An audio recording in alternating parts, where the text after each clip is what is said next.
प्रधानमंत्री नरेंद्र मोदी 13 से 15 सितंबर तक मिजोरम, मणिपुर, असम, पश्चिम बंगाल और बिहार का दौरा करेंगे। इस दौरान वे 71,850 करोड़ रुपए से अधिक की परियोजनाओं का उद्घाटन और शिलान्यास करेंगे। इन परियोजनाओं से पूर्वोत्तर और पूर्वी भारत में विकास को नई गति मिलेगी।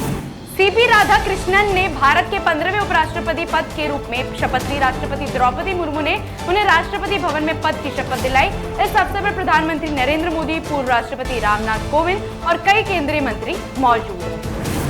नागपुर में एक सभा को संबोधित करते हुए आरएसएस प्रमुख मोहन भागवत ने कहा कि भारत के विकास से दुनिया डरती है, इसलिए भारत पर टैरिफ लगाए जाते हैं। उन्होंने कहा कि भारत ने कुछ नहीं किया, फिर भी दबाव बनाने की कोशिश हो रही है। आज दुनिया को समाधान की जरूरत है।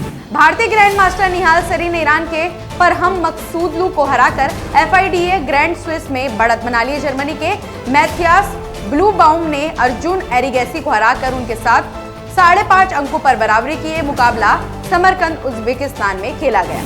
केंद्रीय मंत्री प्रहलाद जोशी ने नई दिल्ली में पहली ग्रीन हाइड्रोजन R&D कॉन्फ्रेंस का उद्घाटन किया और स्टार्टअप्स के लिए 100 करोड़ की योजना शुरू की। भारत ने ग्रीन हाइड्रोजन मिशन को तेजी से आगे बढ़ाते हुए 23 R&D प्रोजेक्ट्स को मंजूरी दी।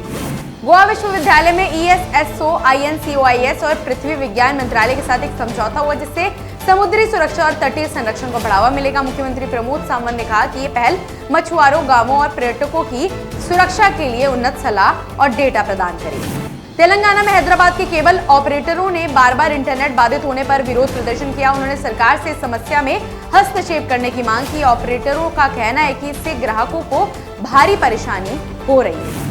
पंजाब के मुख्यमंत्री भगवंत मान ने कहा कि बाढ़ और जल भराव से राज्य का कोई जिला अछूत नहीं है। फसलों और संपत्ति को भारी नुकसान हुआ है। सरकार ने किसानों को मुआवजा और राहत देने का वादा किया है। उन्होंने जोर दिया है कि इस बार राहत केवल घोषित न होकर वास्तव में किसानों तक पहुंचनी चाहिए।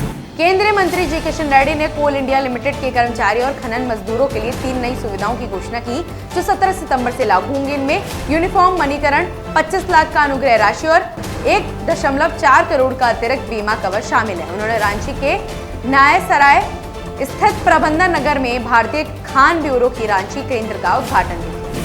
BSF और पंजाब पुलिस ने फाजिलका में 2 तस्करों से 16 पिस्तौल, 38 मैगजीन और 1847 जिंदा कारतूस बरामद किए।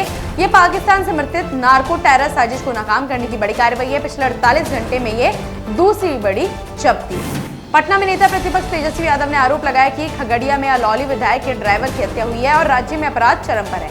उन्होंने कहा कि अब अपराध सुनियोजित तरीके से हो रहे हैं और मुख्यमंत्री आवास से इसकी कहानी लिखी जा रही है। तेजस्वी ने दावा किया कि इस सरकार में किसी की सुनवाई नहीं हो रही।